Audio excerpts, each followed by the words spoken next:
Sa ating Sports 5, ipinaliwanag naman ni Gilas Pilipinas head coach Tim Cone kung bakit isinama sa final 12-man lineup ang player niya sa Hinebra na si RJ Abarrientos. Git ni Cone, mas alam daw ng reigning Rookie of the Year ang sistema dahil nakasama na raw siya sa ilang nagdaang ensayo. Gamit din ni Cone sa Gilas ang triangle offense na pinaiiral niya sa Hinebra. Sa gitna ito ng mga kumwestiyon dahil hindi nakapasok si Juan Gomez de Liaño na maganda ang nilalaro sa PBA.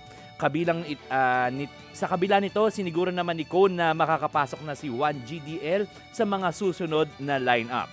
Lumipad na ang Gilas papuntang Guam kagabi para sa unang laro nila sa first window ng FIBA World Cup Asian Qualifiers sa November 28. Samantala, pinabulaanan ng Samahang Basketball ng Pilipinas ang bali-balitang hindi makakalaro si Justin Brownlee sa Southeast Asian Games. Sa ulat ng One Sports, sinabi ni SBP Executive Director Erica D na wala pang inilalatag na malinaw na patakaran ang host na Thailand. Base sa ilang naunang ulat, nagpataw ng ban ang Thailand sa mga naturalized players sa 5-on-5 basketball. Sabi ng SBP, kasama si Brownlee sa lineup na sinumite nila noong nakaraang mga linggo pa.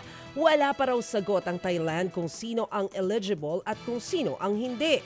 Halos 2 linggo na lang bago magsimula ang SEA Games 2025 sa December 9. Sa usapang volleyball naman, nagbalik na si star Alyssa Solomon sa Alas, Pilipinas bago ang kampanya sa SEA Games. Nakiisa na ulit sa ensayo si Solomon matapos umuwi galing Japan, kung saan siya naglalaro bilang professional. Tumatayong import ng JT Marvelous ang dating NU star sa Japan SB League.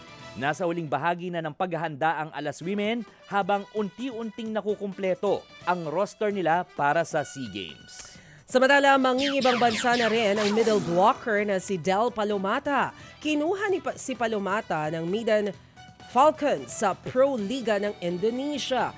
Siya ang kauna-unahang Pinoy volleyball player na maglalaro sa liga. Magsisimula ang kanyang kampanya para sa koponan sa Enero ng susunod na taon.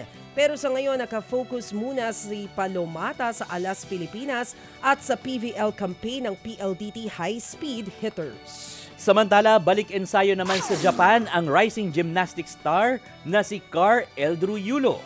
Yan ay matapos ang kanyang kampanya sa Junior World Championships dito sa Pilipinas, kung saan nag-uwi siya ng 2 bronze. Nagsisilbing coach ni Yulo ang Hapon na si Munehiro Kugimiya. Doon na rin daw magpapagaling si Yulo sa kanyang right knee ankle injury na nakuha niya sa kompetisyon. Ngayong aangat na sa Seniors Division si Yulo, sunod na pagtutuunan nila ng pansin ang World Cup competition sa susunod na taon. Magsisilbi raw itong qualifiers para sa Gymnastics World Championships sa the Netherlands. Mga kapatid, brothers and sisters, saan ka pa? Dito na tayo sa totoo. Dito na tayo sa True FM. Mga kapatid, mag-subscribe and follow po kayo sa social media accounts ng True Network PH. Yan po kami, hanapin nyo lang True Network PH, Facebook, Instagram, YouTube, TikTok, and podcast. Mapa Apple or Spotify man yan, mahahanap nyo kami. Lahat ng mga napapanood at napapakinggan nyo po sa programa, nasa social media accounts namin yan. So paano mga kapatid? See you sa social media!